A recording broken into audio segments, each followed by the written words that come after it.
La femme que je vais retrouver dans quelques instants m'intimide, je dois l'avouer, à la fois pour son caractère bien trempé, paraît-il, mais aussi à cause de son parcours. Et cette femme, c'est Agnès Jaoui. Comédienne, réalisatrice, scénariste, respectée et récompensée, souvent aux côtés de son complice Jean-Pierre Bacry. Elle se raconte, se vit tout simplement comme une actrice qui écrit. C'est d'ailleurs le cas avec le film L'Art de la Fugue, dont elle a collaboré au scénario, et où elle incarne un rôle sur mesure de confidente ultra-maternelle et haute en couleurs. Alors entre écriture, théâtre, cinéma, qu'est-ce qui fait vraiment battre le cœur d'Agnès? Rencontre. Alors, le pesto, c'est du basilic, des pignons, du parmesan et de l'huile d'olive. De parmesan, Mourad. Non, mais vous en tirerez jamais si vous voulez faire resto italien en utilisant de l'arachide. Merci, madame.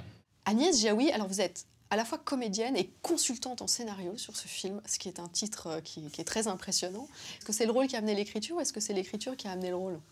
Je sais même plus comment ça s'est passé, mais enfin, j'ai consulté fort peu, hein.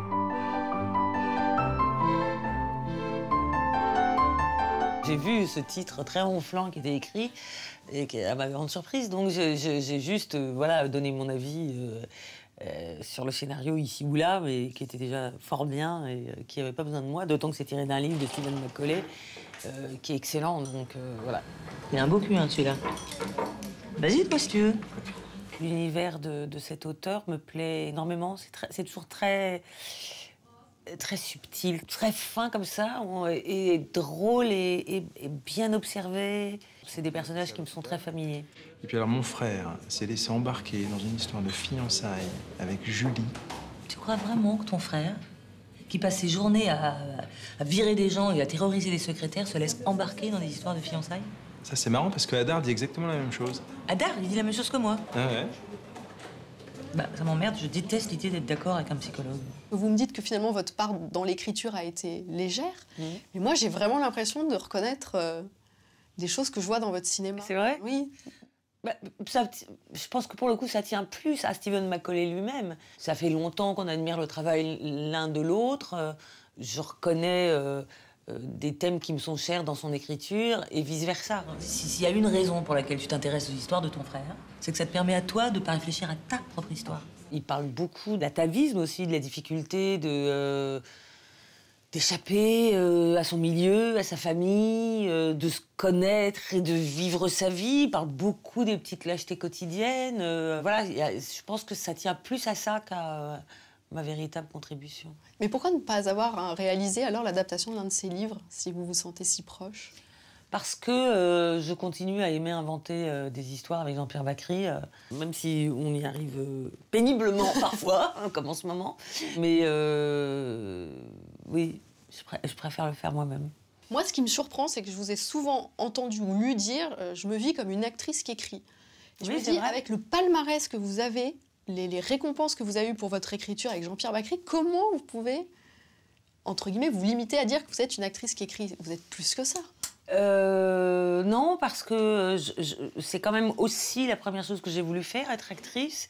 Et par exemple, je sais pas écrire de romans, justement. On écrit parce que ça va être joué et avec ce plaisir du fait que ça va être joué.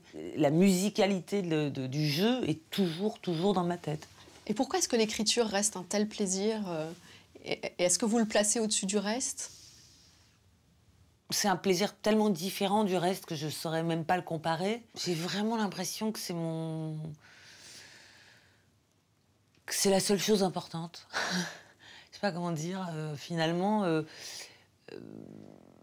tout le reste me fait grand plaisir. Chanter, jouer, filmer, mais c'est pas...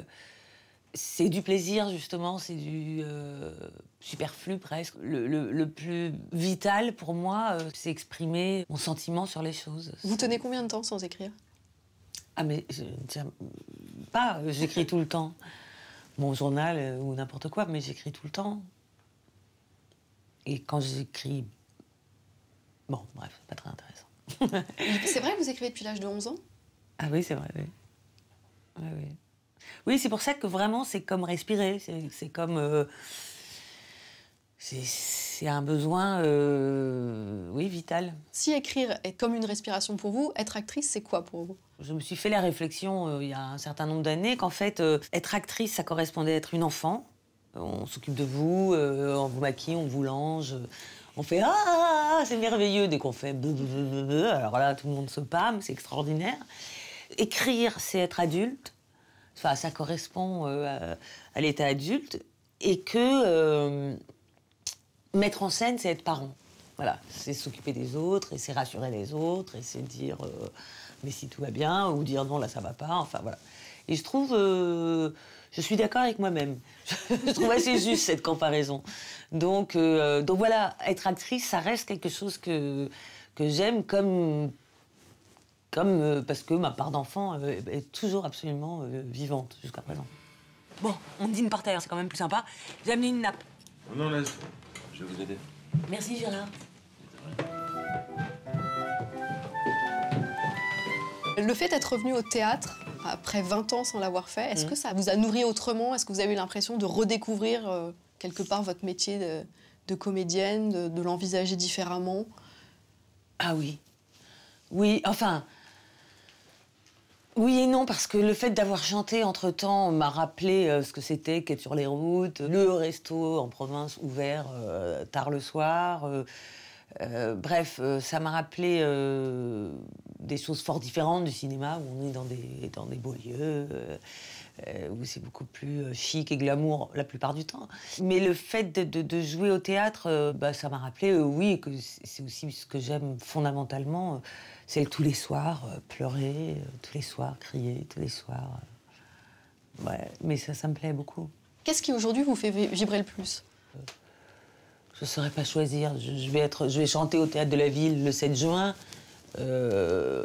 Ça me fait vibrer, évidemment, et le nouveau disque me fait vibrer, mais les films qui sortent me font vibrer. Non,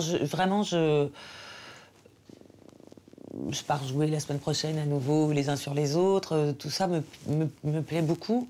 Ce qui me fait vibrer, en fait, c'est d'être inspirée. C'est ça qui me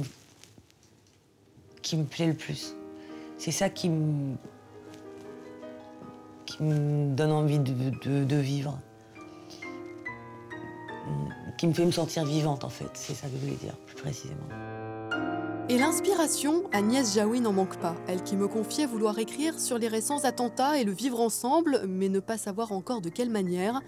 En attendant, elle a retrouvé Jean-Pierre Bacri pour un nouveau scénario autour de la culpabilité. L'atavisme, encore et toujours.